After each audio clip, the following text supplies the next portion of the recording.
Hello guys, welcome back to my YouTube channel. അപ്പോൾ ഇന്നത്തെ video എന്താണെന്ന് വെച്ച് കഴിഞ്ഞാൽ നമ്മുടെ ഹിന്ദിയുടെ പബ്ലിക് എക്സാം റിവ്യൂ ആണ്. അപ്പം കുറേ പേര് എന്നെ പറഞ്ഞിട്ടുണ്ടായിരുന്നു റിവ്യൂ ഇടണം എന്ന്. നമ്മളെല്ലാത്തിൻ്റെയും റിവ്യൂ അപ്ലോഡ് ആക്കുന്നതായിരിക്കും കേട്ടോ. അപ്പം ഇന്നത്തെ വീഡിയോ ഞാൻ പറഞ്ഞ പോലെ തന്നെ ഹിന്ദിയുടെ എക്സാം റിവ്യൂ ആണ്. അപ്പോൾ എനിക്ക് എന്തൊക്കെയാണ് പറയാനുള്ളത് ഞാൻ ഇങ്ങനെ പിടിച്ച് നിൽക്കുകയാണ്, എല്ലാവരും ഞാൻ പറയാം കേട്ടോ.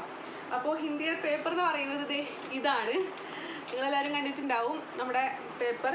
പക്ഷേ ഈ ഒരു ഇതിൽ ഭയങ്കര ഡാർക്ക് ലൈറ്റ് അല്ല, ലൈറ്റ് ഉള്ള പോലെ ഫീൽ ചെയ്യുന്നുണ്ട് അല്ലേ? ഓക്കെ, ഉണ്ടോ? ഇതാണ് ഹിന്ദിയുടെ ക്വസ്റ്റ്യൻ പേപ്പർ എന്ന് പറയുന്നത്. അപ്പം ഈ ഒരു ഹിന്ദിയുടെ ക്വസ്റ്റ്യൻ പേപ്പറിൽ ഞാൻ എഴുതിയതൊക്കെ പറയാം. അതുപോലെ തന്നെ ലാസ്റ്റ് എനിക്കൊരു കാര്യം കൂടി പറയാനുണ്ട്. സോ നിങ്ങൾ എന്തായാലും വീഡിയോ സ്കിപ്പ് ചെയ്യാതിരുന്ന് കാണാം. ഓക്കെ ഗൈസ്, ആദ്യത്തെ ക്വസ്റ്റ്യൻ്റെ ആൻസർ വന്നിട്ട് രണ്ടാമത്തെ ഓപ്ഷനാണ്. പിന്നെ രണ്ടാമത്തെ ക്വസ്റ്റ്യൻ ഞാൻ എഴുതിയിട്ടുണ്ടായിരുന്നു പട്കഥ. അത് സിമ്പിളായിരുന്നു. ഞാൻ സൈലത്തിൽ നോക്കിയിട്ടായിരുന്നു അതിൻ്റെ ഫോർമാറ്റ് പഠിച്ചത്. സോ അത് എഴുതിയിട്ടുണ്ടായിരുന്നു. പിന്നെയാണെങ്കിൽ മൂന്നാമത്തെ ക്വസ്റ്റ്യൻ എന്ന് പറയുന്നത് ആൻസർ ഡി ആണ് വരുന്നത്. പിന്നെയാണെങ്കിൽ നാലാമത്തെ ക്വസ്റ്റ്യൻ എന്താ പറയുക, സെയിം ആയിട്ടുള്ള ആശയം എടുത്ത് എഴുതാനായിരുന്നു. അതിൻ്റെ ആൻസർ ഈ മൂന്നെണ്ണമാണെന്നാണ് എൻ്റെ നിഗമനം. ലാസ്റ്റത്തെ 3 വരി കേട്ടോ, ഈ ലാസ്റ്റത്തെ 3 വരിയാണെന്നാണ് എൻ്റെ നിഗമനം. എനിക്കറിയില്ല കേട്ടോ, ഞാൻ എൻ്റെ ഒരു രീതിക്ക് പറഞ്ഞാണ്. പിന്നുള്ളത് അഞ്ചാമത്തെ ക്വസ്റ്റ്യനാണ്. അഞ്ചാമത്തെ ക്വസ്റ്റ്യൻ്റെ ആൻസർ എന്ന് പറയുന്നത് 1ഉം 3ഉം കറക്റ്റ് ആണെന്നുള്ളതാണ്. എന്ന് വെച്ചാൽ ഓപ്ഷൻ സി മൂന്നാമത്തെ ഓപ്ഷനാണ്. പിന്നെ ഉണ്ടായിരുന്നത് അഥവാ ക്വസ്റ്റ്യനായിരുന്നു. ഡയറി അല്ലെങ്കിൽ പത്ര കൽപ്പനയായിരുന്നു. ഡയറിയിൽ ഞാൻ എഴുതിയത് ഡയറിയാണ്. സോ അത് എഴുതിയിട്ടുണ്ടായിരുന്നു. പിന്നെയാണെങ്കിൽ ഏഴാമത്തെ ക്വസ്റ്റ്യനാണ്. ഏഴാമത്തെ ക്വസ്റ്റ്യനിൽ ഞാൻ എന്താ പറയുക, നമ്മുടെ പിരമിഡ് എഴുതി. പിന്നെ എട്ടാമത്തെ ക്വസ്റ്റ്യൻ പോസ്റ്ററായിരുന്നു, നല്ല സിമ്പിളായിരുന്നു.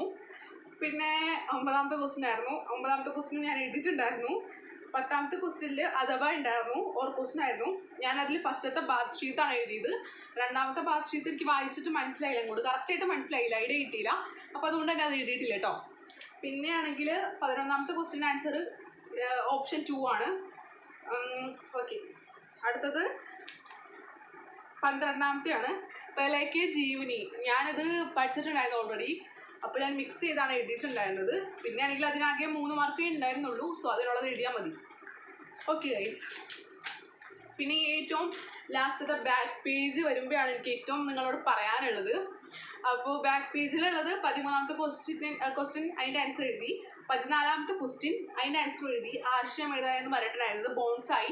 എനിക്ക് അപ്പം തന്നെ ഒരു പ്രഡിക്ഷൻ എന്ന് പറയുന്നത് ബോൺസായി അല്ലെങ്കിൽ കപ്തക്ക് ആയിരിക്കും എന്ന് എനിക്ക് ഉറപ്പുണ്ടായിരുന്നു. ബോൺസായി അല്ലെങ്കിൽ കപ്തക്കിലെ ആശയം ഡെഫിനറ്റ്ലി ചോദിക്കും, അതെനിക്ക് അറിയാമായിരുന്നു. ടിപ്പണ്ണി അല്ലെങ്കിൽ ആശയം, ഞാനിപ്പോൾ ആശയമാണ് എഴുതിയത്.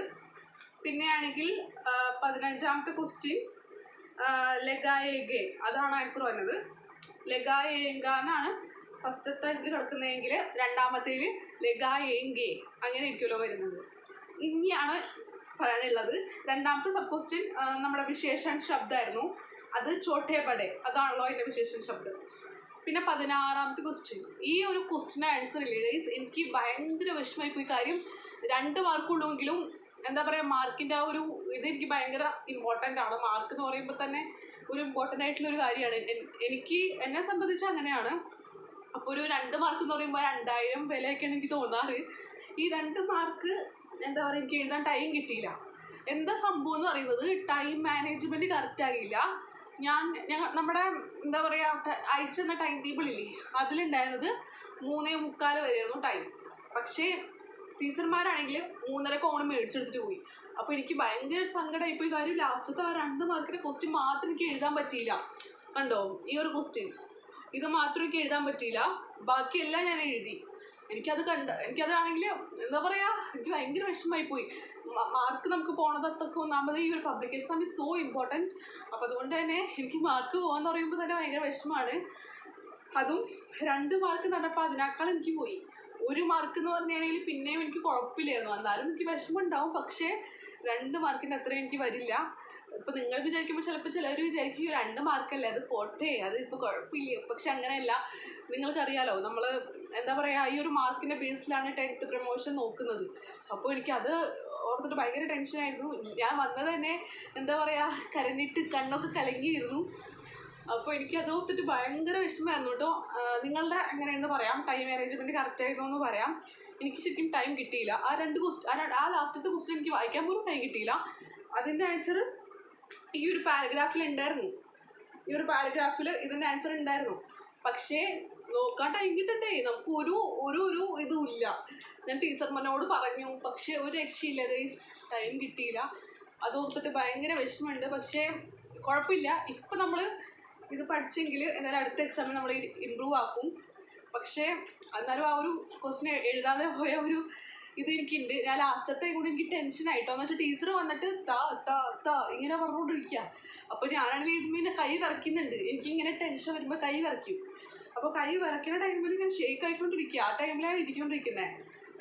ആ ഒരു ഇതിൽ ഞാൻ എഴുതുന്നുണ്ടായിരുന്നത് എന്ന് വെച്ചാൽ ഈ ഒരു 15ാമത്തെ ബിയാമത്തെ ഈ ഒരു ക്വസ്റ്റ്യൻ ആയിരുന്നു എഴുതിയിട്ടുണ്ടായിരുന്നത്. ആ ഒരു ടൈമിൽ ഞാനിങ്ങനെ കൈ പറിച്ചുകൊണ്ടിരിക്കുക, അത് എഴുതിക്കൊണ്ടിരിക്കുക. പക്ഷെ ലാസ്റ്റത്തെ 16 എഴുതാൻ പോയപ്പോഴേക്കും ടീച്ചർ കൊടുത്തരാ എന്നൊക്കെ പറഞ്ഞപ്പോഴേക്കും ഞാൻ എടുത്ത് കൊടുത്തു. എനിക്കാണെങ്കിൽ നല്ല വിഷമായി പോയി. ഞാൻ ടീച്ചറിനോട് തന്നെ പറഞ്ഞു, ടീച്ചറെ ഇത് 3:45 വരെ ഉണ്ടായിരുന്നല്ലോ, 3:30 വരെ ഇല്ലായിരുന്നല്ലോ എന്നൊക്കെ പറഞ്ഞ്. പക്ഷെ ഒരു ഇതും ഇല്ല, ഒരു പരിഗണനയും ഇല്ല. 3:45 തന്നെ ഒരു മേടിച്ചെടുത്തിട്ട് പോയി. പക്ഷേ എനിക്ക് ടൈം ടേബിൾ തന്നത് 3:45 പക്ഷേ എന്ത് പറയാനാ, പറഞ്ഞിട്ട് കാര്യമില്ല ഗൈസ്. അപ്പോൾ ഇങ്ങനെയൊക്കെയായിരുന്നു കാര്യങ്ങൾ എന്ന് പറയുന്നത്. ഞാൻ എക്സാം കൂൾ ഓഫ് ടൈം ഞാൻ ചിന്തിച്ചില്ല. ഞാൻ എക്സാമിൻ്റെ കാര്യം മാത്രമാണ് നോക്കിയത്. പക്ഷേ കൂൾ ഓഫ് ടൈം വരാണെങ്കിൽ നോക്കിയുള്ളൂ. പക്ഷേ എക്സാമിന് ഇത്തിരി കൂട്ടി ടൈം കിട്ടിയത് എനിക്ക് ആ ഒരു ക്വസ്റ്റ്യൻ കംപ്ലീറ്റ് ആക്കായിരുന്നു. ഞങ്ങളുടെ സ്കൂളിലെ പലരും ആ ഒരു ഇത് പറഞ്ഞിട്ടുണ്ടായിരുന്നു, എന്താ പറയുക, ടൈം കിട്ടിയില്ല എന്ന്. ഞാനാണെങ്കിൽ സാധാരണ ഈ ഒരു 1/4 മണിക്കൂർ കൊണ്ട് ഈ ഒരു ലാസ്റ്റത്തെ ക്വസ്റ്റ്യൻ എന്ന് വെച്ചാൽ 16ാമത്തെ ക്വസ്റ്റ്യൻ കംപ്ലീറ്റ് ചെയ്തിട്ട് അഥവാ ക്വസ്റ്റ്യൻസ് ഉണ്ടെങ്കിൽ അത് എഴുതാം എന്ന് വിചാരിച്ചിരിക്കുന്ന ഒരാളായിരുന്നു. പക്ഷെ എന്ത് ചെയ്യാനാ, പറഞ്ഞിട്ട് കാര്യമില്ല. എന്തായാലും കുഴപ്പമില്ല, ബാക്കിയെല്ലാം എഴുതാൻ പറ്റിയിട്ടുണ്ട്. പക്ഷേ A+ പോകുന്ന എനിക്ക് നല്ല പേടിയുണ്ട്. എന്താ പറയുക, നമ്മൾ ഇപ്പം ഈ ഒരു 2 മാർക്ക് ഓൾറെഡി പോയി. അപ്പോൾ 38 മാർക്ക്. ഈ ഒരു 38 മാർക്ക് എന്ന് പറയുമ്പോൾ ഇതിൽ 38 മാർക്കിൽ ഇനിയിപ്പോൾ വല്ലതിനും ഫോർ എക്സാമ്പിൾ എന്താ പറയുക, നമ്മുടെ പാരഗ്രാഫ്, ആശയം അല്ലെങ്കിൽ ടിപ്പണി, അതിനൊക്കെ മാർക്ക് കുറഞ്ഞാൽ ബാത്ത് ഷീറ്റ്, അതിനൊക്കെ മാർക്ക് കുറഞ്ഞു കഴിഞ്ഞാൽ പിന്നെ ആ ഒരു 2 മാർക്ക് കൂടെ കുറയാൻ പറ്റുള്ളൂല്ലോ. 4 മാർക്ക് പോയി കഴിഞ്ഞാൽ പിന്നെ നമുക്ക് A+ പോയി. അപ്പോൾ അതുകൊണ്ട് തന്നെ ആ ഒരു വിഷമം എനിക്ക് നന്നായിട്ടുണ്ടായിരുന്നു. സോ നിങ്ങൾ നന്നായിട്ട് എന്താ പറയുക, ഒരു ടൈം മാനേജ്മെൻറ്റ് വെച്ചിട്ട് എഴുതാം. എനിക്ക് പറ്റിയതിട്ട് നിങ്ങൾക്ക് പറ്റാതിരിക്കട്ടെ. നിങ്ങൾക്ക് പറ്റിയിട്ടുണ്ടെങ്കിൽ ഒന്ന് കമൻറ്റ് ചെയ്യുക കേട്ടോ. നിങ്ങളുടെ എല്ലാ ഇതുകൂടി കമൻറ്റ് ചെയ്യുക. അപ്പോൾ ഇതൊക്കെയാണ് എനിക്ക് പറയാനുള്ളത് ഗൈസ്, വേറെ അങ്ങനെ ഒന്നുമില്ല. അപ്പോൾ ഇഷ്ടപ്പെട്ടെങ്കിൽ ഈ ഒരു വീഡിയോ ലൈക്ക് ചെയ്യുക, ഷെയർ ചെയ്യുക, സബ്സ്ക്രൈബ് ചെയ്യുക. അപ്പോൾ ഇന്നത്തെ വീഡിയോ ഇത്രയേ ഉള്ളൂ. So bye dears.